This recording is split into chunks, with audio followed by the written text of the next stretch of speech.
Start युनेस्कोचे creative city network गेल्या वर्षी गठीत करण्यात आले. ज्या शहरांच्या विकासाच्या केंद्रस्थानी सर्जनशीलता आणि सांस्कृतिक उद्योग असतात, कलेचा उपयोग शाश्वत वाढीसाठी केला जातो, अशा शहरांची निवड करणे हे या संघटनेचे काम आहे.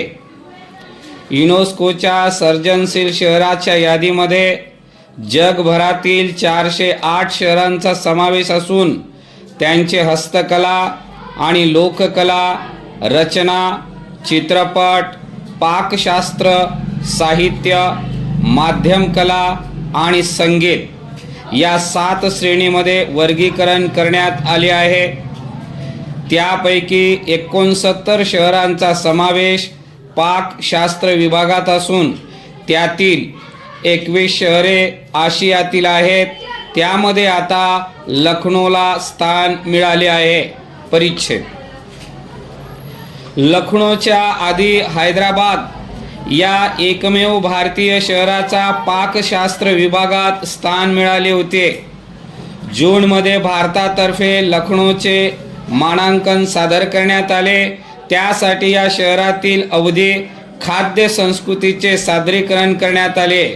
यादीमध्ये समावेश झाल्यानंतर दर 4 वर्षांनी शहराचा आढावा घेतला जाणार आहे. परिच्छेद पाककृती विभागातील सर्जनशील शहर म्हणून मान्यता मिळवण्यासाठी त्या शहरांची खाद्य संस्कृती, शहराचा इतिहास आणि शहराची ओळख हे एकमेकांमध्ये मिसळलेले असणे आवश्यक आहे. शहराला कुशल बल्लवाचार्य आणि रेस्टॉरंटचा इतिहास असायला हवा. त्यांनी आपल्या पाककृतीमध्ये खास स्थानिक घटक पदार्थांचा समावेश करायला हवा आणि या पाककृतींनी औद्योगिकरणाचे आव्हानही पेललेले असायला हवे. पारंपरिक खाद्यपदार्थाच्या बाजारपेठा, स्थानिक खाद्य उद्योग, खाद्य संस्कृती, गौरव करणारे उत्सव या सर्व बाबी शहरांचे वैशिष्ट्ये निर्धारित करण्यासाठी विचारात घेतल्या जातात.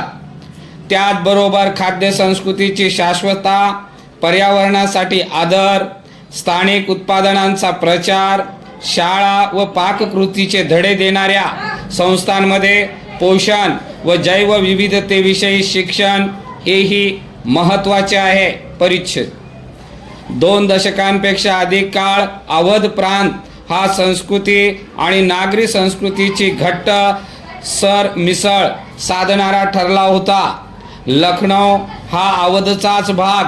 हिंदू आणि मुस्लिम सलोख्यासाठी प्रसिद्ध असलेल्या लखनौची कला, भाषा आणि खाद्य संस्कृतीवर हिंदी आणि पार्शियन संस्कृतीचा प्रभाव लख्खपणे जाणवतो. लखनौला नवाबांचे शहर, Siraj-e-Hind, the golden city of India अशा विविध नावांनी ओळखले जात असे. येथील खाद्य संस्कृतीला दीर्घकाळ राजाश्रय मिळालेला आहे.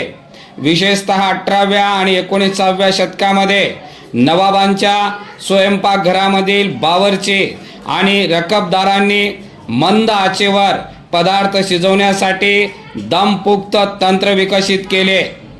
हजरतगंज चौक आणि वजीरगंज येथील बाजारपेठांमध्ये आज आधुनिक वस्तूंची रेलचल दिसून येते.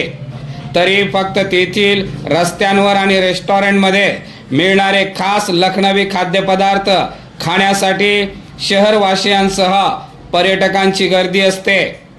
कबाब, कुर्मा, बिर्याणी, शीरमल आणि शाही तुकडा यांनी वर्षानुवर्षे खवय्यांचे जिव्हा तृप्त केले आहेत. परिच्छेद वास्तुकला, उद्याने, उत्सव आणि परंपरा ही लखनौची अन्य काही वैशिष्ट्ये आहेत. लखनौतील भूलभुलैयासाठी प्रसिद्ध असलेला बडा इमाम बाडा, झुंबरांनी सजलेला छोटा इमाम बाडा, एकेकाळी शहरांच्या मध्यभागी असलेला रूमी दरवाजा याला अवध वास्तुकलेचे प्रतिकात्मक द्वार मानले जाते.